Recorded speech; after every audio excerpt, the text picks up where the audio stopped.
Y hay una batalla, una guerra, que nos describe la Biblia.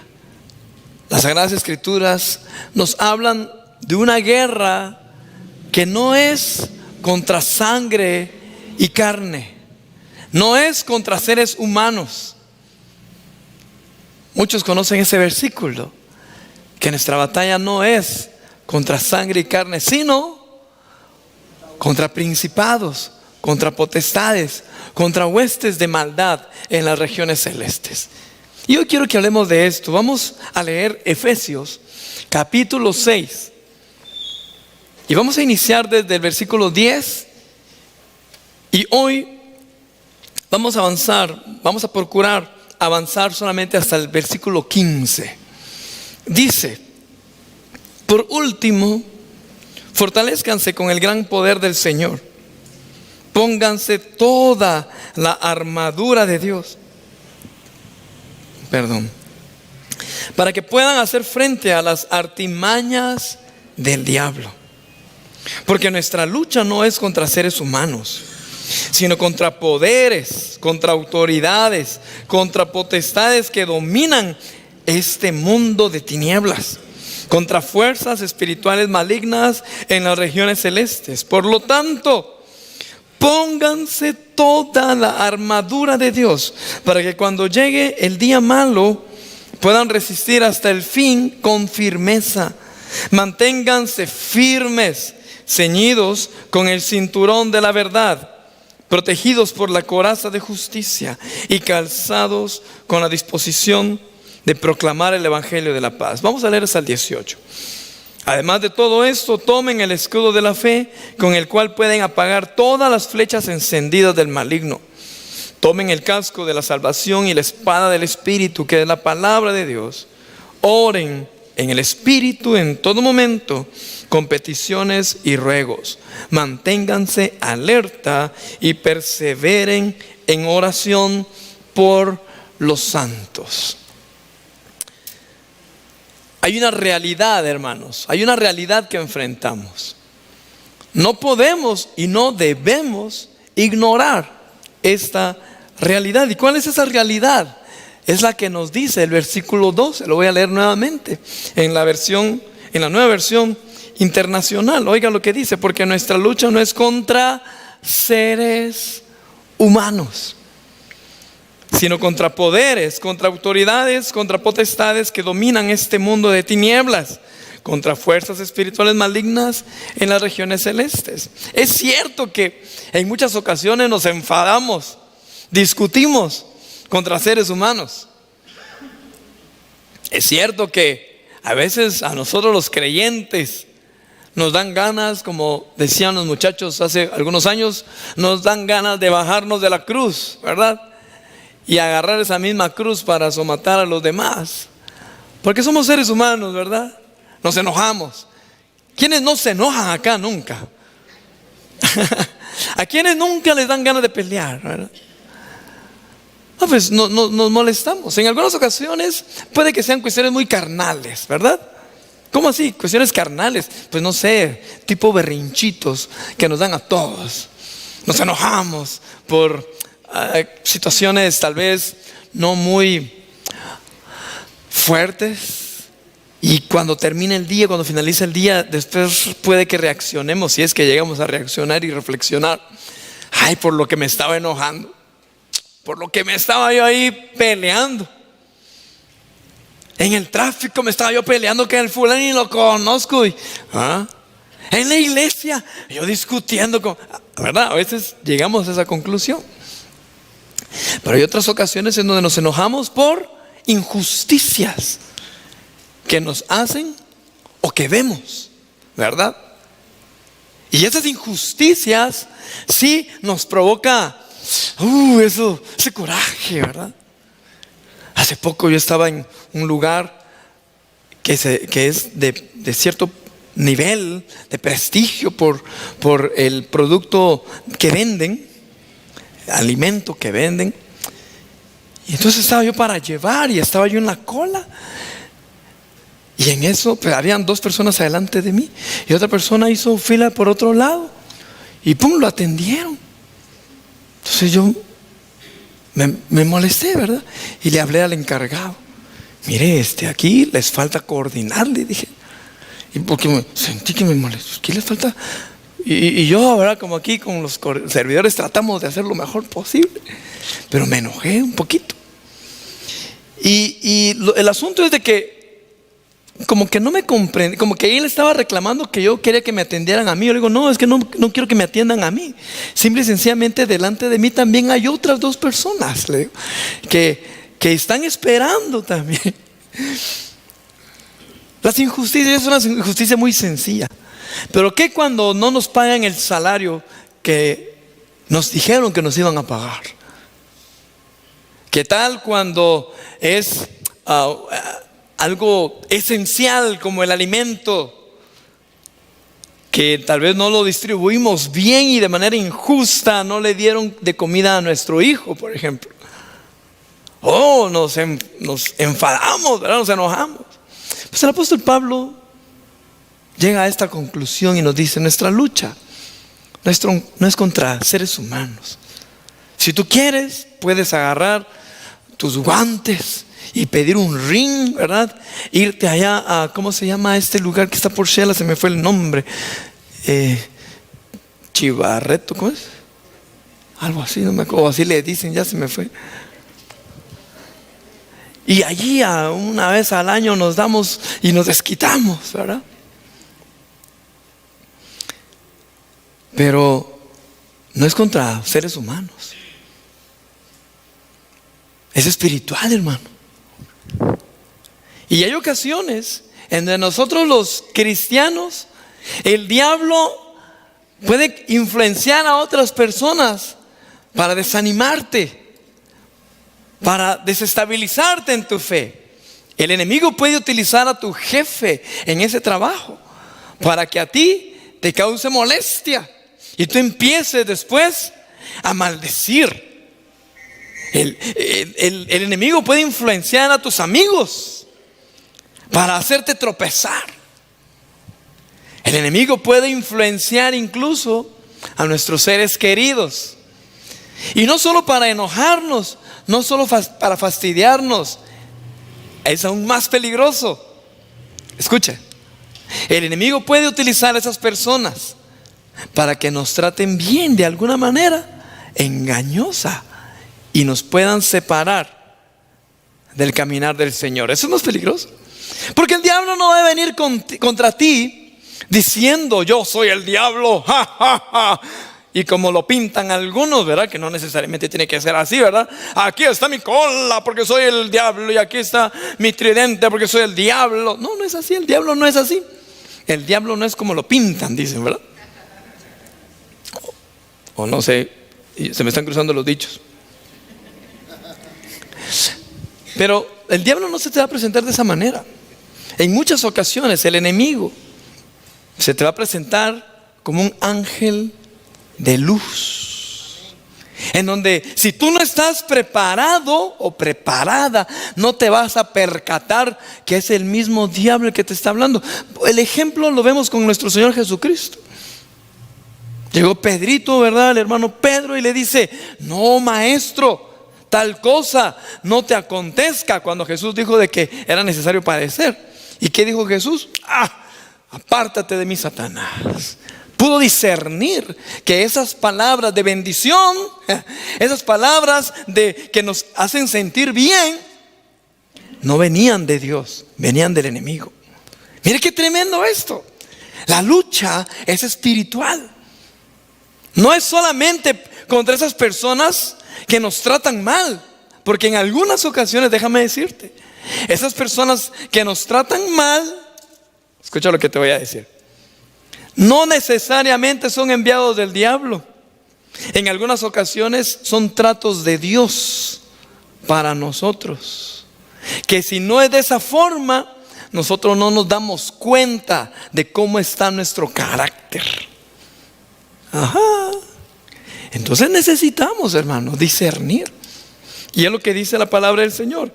El versículo 11 dice: pónganse toda la armadura de Dios para que puedan hacer frente a las artimañas del diablo. Otra versión dice, y no es de extrañar, dice engaños del diablo. Otra versión, acechanzas del diablo. Y donde dice que el diablo se disfraza como ángel de luz está en 2 Corintios 11:14, que dice, y no es de extrañar, ya que Satanás mismo se disfraza de ángel de luz. Otro elemento interesante que nos dice el apóstol Pablo acá es que debemos colocarnos la armadura para el día malo. Oiga lo que dice el versículo 13. Por lo tanto, pónganse toda la armadura de Dios, lo vuelve a decir, para que cuando llegue el día malo puedan resistir hasta el fin con firmeza. Cuando llegue el día malo puedan resistir con firmeza. Me llama la atención lo que escribe ahí el apóstol Pablo, porque todos los que estamos acá somos vulnerables a experimentar el día malo. Y no necesariamente tiene que ser un día en específico, porque entonces nosotros podemos decir, yo quiero elegir que sea el 29 de febrero. Así no me pasa muy seguido, ¿verdad? Y no necesariamente es un día. Pueden ser temporadas. Y no quiero ser fatalista, y tampoco quiero que usted me escuche y diga, ese hermano Melvin está hablando de forma negativa y yo no recibo eso. No, yo quiero que seamos realistas y que seamos conscientes, y por lo mismo tenemos que estar preparados, como lo que les acabo de decir, que nos preparemos para esos momentos difíciles, por el clima difícil o por adversidades que pueden aparecer. El apóstol Pablo lo dice: pónganse la armadura, manténganse con la armadura puesta, la armadura de Dios. Número 1, para que no caigan en los engaños del diablo. Y número 2, para cuando venga el día malo. Y me llamó la atención que la Biblia habla acerca del día malo. Incluso el famoso Salmo 23 dice: aunque ande en el valle de la sombra y de la muerte. No dice: yo nunca estaré en el valle de la sombra y de la muerte. No dice eso. Dice que aunque allí estemos, su vara, su cayado nos infundirá aliento. Amén. No dice que no tendremos enemigos. Dice que Él adereza mesa frente a nuestros enemigos. Amén. Todos, hermanos, en algún momento experimentaremos el día malo. En Eclesiastés 7:14 dice: cuando te vengan buenos tiempos, disfrútalos. Pero cuando te lleguen los malos, piensa que unos y otros son obra de Dios, y que el hombre nunca sabe con qué habrá de encontrarse después. Qué tremendo esto. Dios en algunas ocasiones permite, y no porque nos odia, sino que sus planes son muchísimo más altos que los nuestros. Hay ocasiones en donde no entendemos. Puede que tú estés en este momento atravesando un día malo, y puede que estés cuestionando a Dios, estés cuestionando al Señor. ¿Por qué no lo cuestionamos cuando los días son buenos? ¿Por qué no lo cuestionamos cuando todo va bien? Al contrario, hay personas que cuando las cosas marchan bien se olvidan del Señor. Entonces tienes que meditar que en algunas ocasiones Dios también nos permite experimentar esos momentos difíciles, para que en esos momentos difíciles nosotros reflexionemos y nos demos cuenta de que Él sigue siendo Dios, y que nos rindamos a Él. Y en esos momentos malos Déjame decirte que Dios los convertirá en momentos buenos, porque será cuando tú vas a experimentar el poder del Señor. En los momentos buenos tal vez no experimentas la provisión divina, porque tú sabes de que tú estás en la capacidad de proveerte, pero en los momentos difíciles tú experimentas esa provisión de Dios. En los momentos cuando estás feliz, quizás hasta te olvidas de invocar el nombre de Dios, pero en esos momentos difíciles empiezas a experimentar el gozo indescriptible que da el Espíritu Santo, y esa paz que solo el Espíritu Santo da. Y entonces es cuando compruebas que Dios es grande. Amén. Bueno, entonces en el versículo 14 dice: manténganse firmes, ceñidos con el cinturón de la verdad. Y ahí ya empieza el apóstol Pablo a describir la armadura. Así que el primer elemento que se menciona acá es el cinturón de la verdad. Y me llama la atención que en esa época el apóstol Pablo hace una analogía de la armadura del soldado de esa época. Recordemos que el apóstol Pablo está escribiendo durante los primeros años de nuestra era, años 50 después de Cristo aproximadamente, años 60.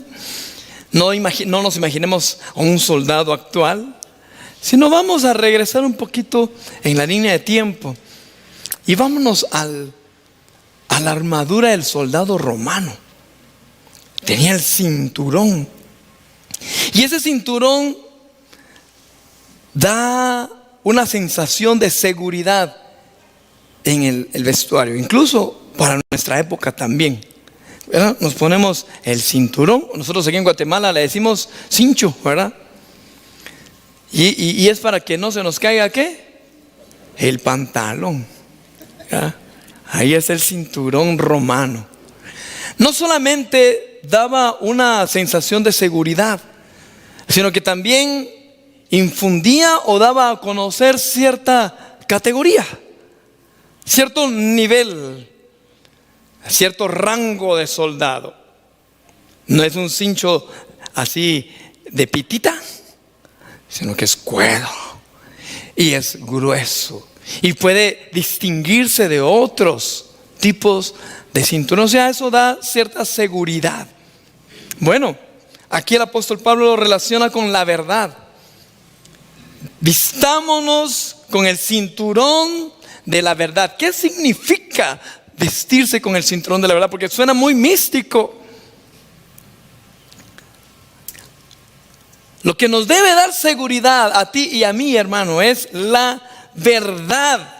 De hecho, nosotros estamos esta mañana reunidos porque hemos creído en la verdad. Sin embargo, estamos en una sociedad en donde no existe la verdad. Estamos en una sociedad muy subjetiva. Todo puede ser verdad.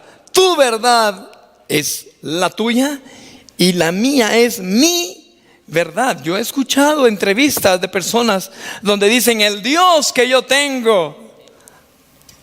Y cada quien hace a su propio Dios a su propia imagen. Se parece al Génesis, ¿verdad? Hay gente que hace a Dios a su propia imagen y semejanza, ¿verdad?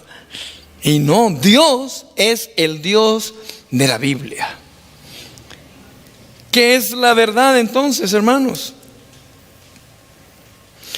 En Juan capítulo 14, verso 6 dice Jesús hablando: yo soy el camino, la verdad y la vida. Es un concepto difícil de comprender para la sociedad actual, el pensamiento actual. Jesús es la verdad encarnada. Él es la verdad. Cuando estaba Jesús frente a Pilato, Pilato estaba cuestionándolo. No anoté aquí los versículos, pero estaba cuestionando a Jesús y le dice: O sea que tú eres la verdad. ¿Qué es la verdad? Los comentaristas hablan de que Pilato pudo ver, tuvo la oportunidad de observar y quizás tuvo la oportunidad pues hasta de tocar la verdad, pero no se percató de eso. Y así está la humanidad actual. Tienen la verdad enfrente, pero no la aceptan, no la reconocen. Juan capítulo 1 verso 14 dice: y el verbo se hizo hombre y habitó entre nosotros, y hemos contemplado su gloria, la gloria que corresponde al Hijo unigénito del Padre, lleno de gracia y de verdad. La Biblia dice que la verdad nos hace libres. Juan 8:31 dice: Jesús se dirigió entonces a los judíos que habían creído en él y les dijo: si se mantienen fieles en mis enseñanzas, serán realmente mis discípulos y conocerán la verdad, y la verdad los hará libres. Pero ahí hay un tema muy extenso: la verdad. ¿Y libres de qué?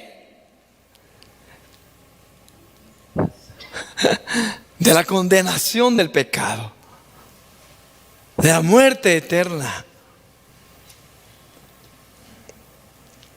En Juan capítulo 1 verso 6, dice, primera de Juan, dice: si afirmamos que tenemos comunión con Él, pero vivimos en la oscuridad, mentimos y no ponemos en práctica la verdad. Y aquí está la respuesta. Vestirnos con el cinturón de la verdad significa tener la convicción de lo que estamos creyendo. Como quien dice, ponernos bien los pantalones, ¿verdad? Es una expresión que hace mucho tiempo se usaba. No sé si todavía lo usan los patojos, ¿verdad? Pero ponernos bien los pantalones y el cinturón bien puesto, ¿verdad? Yo creo en Cristo Jesús. Él es el Hijo de Dios. Y digan lo que digan allá afuera, las corrientes filosóficas actuales, me digan lo que me digan en la universidad, me digan lo que digan los compañeros de trabajo, yo sé que Jesucristo es la verdad y su palabra, las sagradas escrituras, lo que nosotros conocemos como Biblia, eso es palabra revelada de Dios para nosotros. Amén. Eso es ponerte el cinturón. Yo eso creo. Y espero que tú, mi hermano, estés convencido de eso. Y si estás convencido de eso, hagamos lo que dice el apóstol Juan: no vivamos en la oscuridad, vivamos en la luz, como personas de luz. Amén. Y número 2, la coraza de justicia. Pero hay una versión que le llama la coraza de la rectitud. ¿Y cuál es la coraza o el pectoral? Recuérdense que estamos haciendo la relación, el apóstol Pablo, la analogía de la armadura del soldado romano. Y es lo que protege esta parte, las partes vitales, digámoslo así, del cuerpo. Acá están nuestros pulmones, nuestro corazón,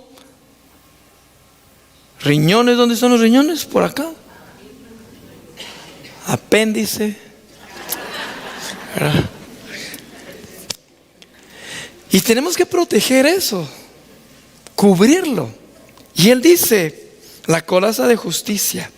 Oiga lo que dice el comentario bíblico de Adam Clarke. Dice: así como la coraza defiende al corazón y a los pulmones y a todos aquellos funcionarios vitales que están contenidos en lo que se llama región del tórax, o sea, esto, así está la justicia. Esta vida de Dios en el alma del hombre defiende todo aquello de lo que depende la existencia espiritual del hombre.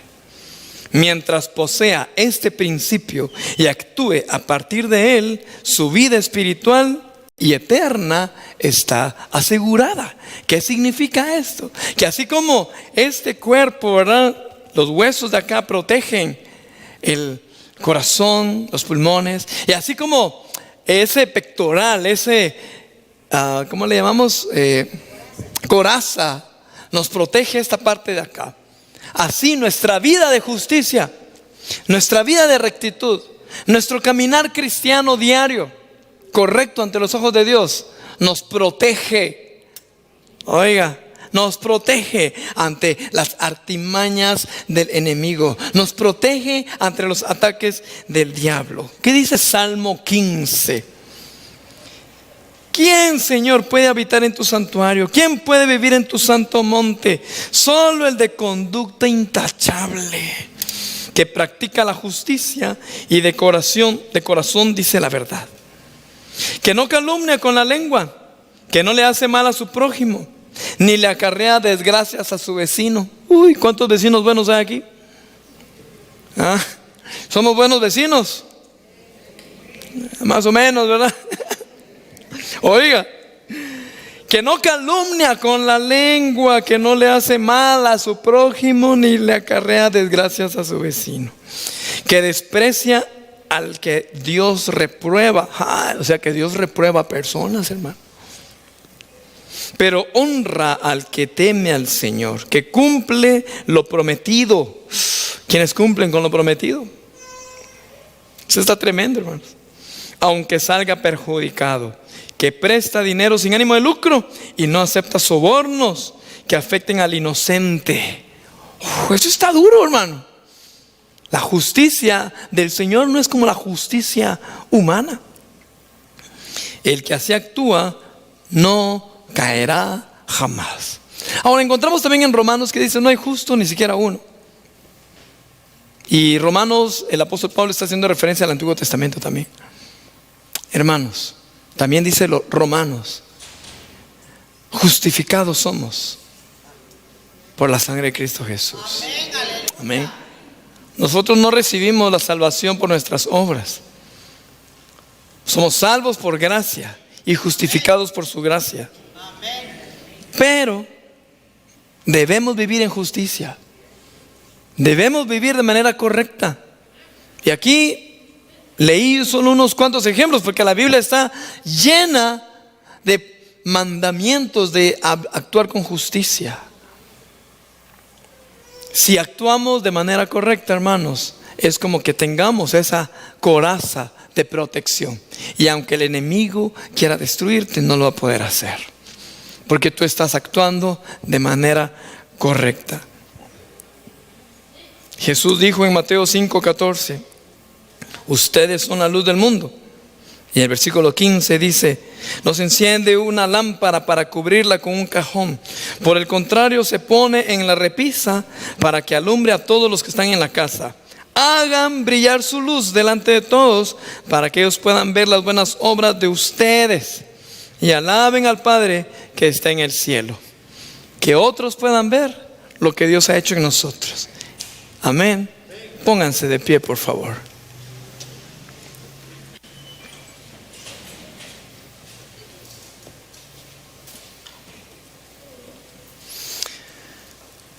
Tenemos una lucha, hermanos. El próximo domingo voy a continuar explicando las otras partes que menciona la Biblia sobre la armadura espiritual. Es muy interesante y muy importante que nosotros como cristianos no solamente lo sepamos, sino que lo pongamos en práctica. Qué bonito saberlo, ¿verdad? Qué bueno saberlo. Pero es indispensable aplicarlo a nuestra vida. Hermanos, tenemos la responsabilidad de conocer la verdad, de guardar la verdad, y también tenemos la responsabilidad de actuar de forma correcta.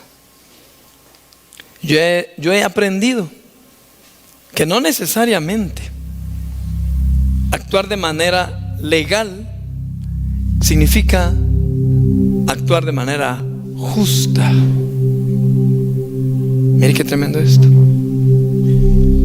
No necesariamente actuar conforme a la ley de un determinado lugar o país significa actuar con justicia. La Biblia lo que nos dice es que actuemos en justicia. abogados que están acá, que Dios les ayude, mis queridos hermanos. Es difícil esa profesión, esa carrera. Hermanos, cuando tengamos oportunidad, oremos por los abogados, por los jueces, por los magistrados. De hecho, el apóstol Pablo nos dice eso, que intercedamos por ellos, porque ellos son los encargados de en algún momento emitir justicia. Cosas legales, pero no son correctas. Exacto, hay cosas legales que no son correctas y cosas legales ante nuestra humanidad que en algún momento te van a aplaudir aquí, pero allá en el cielo no necesariamente te están aplaudiendo.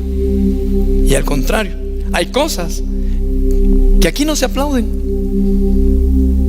pero en el cielo te celebran.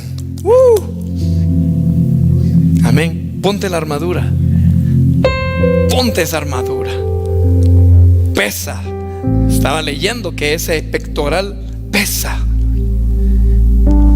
Y una de las formas para evitar ese peso dice que lo ponen cargado aquí en la cintura, no en los hombros, sino que desde la cintura, para que de alguna manera cuando nos ponemos la mochila y vamos a caminar, ¿se acuerdan? Nos amarramos aquí la mochila, ¿verdad? Para que no nos pese tanto.